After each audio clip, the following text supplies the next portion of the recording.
اور جب ہم نے فرشتوں سے کہا کہ آدم کو سجدہ کرو تو سب نے سجدہ کیا مگر ابلیس نے نہ کیا، بولا کہ بھلا میں ایسے شخص کو سجدہ کروں جس کو تو نے مٹی سے پیدا کیا ہے؟ اور ازراہ طنز کہنے لگا کہ دیکھ تو یہی وہ ہے جسے تو نے مجھ پر فضیلت دی ہے، اگر تو مجھ کو قیامت کے دن تک کی مہلت دے تو میں تھوڑے سے شخصوں کے سوا اس کی تمام اولاد کی جڑ کاٹتا رہوں گا۔ اللہ نے فرمایا یہاں سے چلا جا، جو شخص ان میں سے تیری پیروی کرے گا تو تم سب کی جزا جہنم ہے اور وہ پوری سزا ہے، اور ان میں سے جس کو بہکا سکے اپنی آواز سے بہکاتا رہا اور ان پر اپنے سواروں اور پیادوں کو چڑھا کر لاتا رہا اور ان کے مال اور اولاد میں شریک ہوتا رہا اور ان سے وعدے کرتا رہا، اور شیطان جو وعدے ان سے کرتا ہے سب دھوکا ہے۔ جو میرے مخلص بندے ہیں ان پر تیرا کچھ زور نہیں، اور اے پیغمبر صلی اللہ علیہ وسلم تمہارا پروردگار کارساز کافی ہے۔ تمہارا پروردگار وہ ہے جو تمہارے لیے دریا میں کشتیاں چلاتا ہے تاکہ تم اس کے فضل سے روزی تلاش کرو،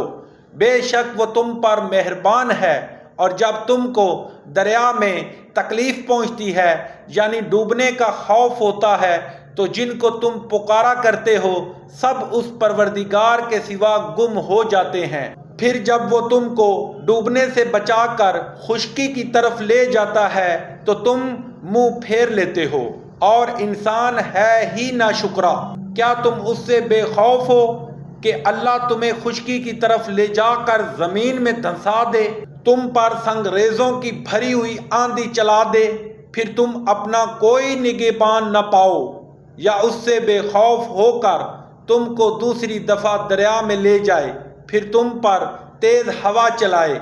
اور تمہارے کفر کے سبب تمہیں ڈبو دے، پھر تم اس غرق کے سبب اپنے لیے کوئی ہمارا پیچھا کرنے والا نہ پاؤ۔ اور ہم نے بنی آدم کو عزت بخشی اور ان کو جنگل اور دریا میں سواری دی اور پاکیزہ روزی عطا کی، اور اپنی بہت سی مخلوقات پر فضیلت دی جن میں ہم سب لوگوں کو ان کے پیشواؤں کے ساتھ بلائیں گے، تو جن کے اعمال کی کتاب ان کے دائیں ہاتھ میں دی جائے گی وہ اپنی کتاب کو خوش ہو کر پڑھیں گے، اور ان پر دھاگے برابر بھی ظلم نہ ہوگا۔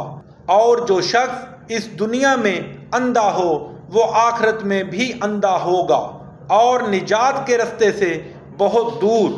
اور اے پیغمبر جو وحی ہم نے تمہاری طرف بھیجی ہے قریب تھا کہ یہ کافر لوگ تم کو اس سے بہکا دیں تاکہ تم اس کے سوا اور باتیں ہماری نسبت بنا لو، اور اس وقت وہ تم کو دوست بنا لیتے،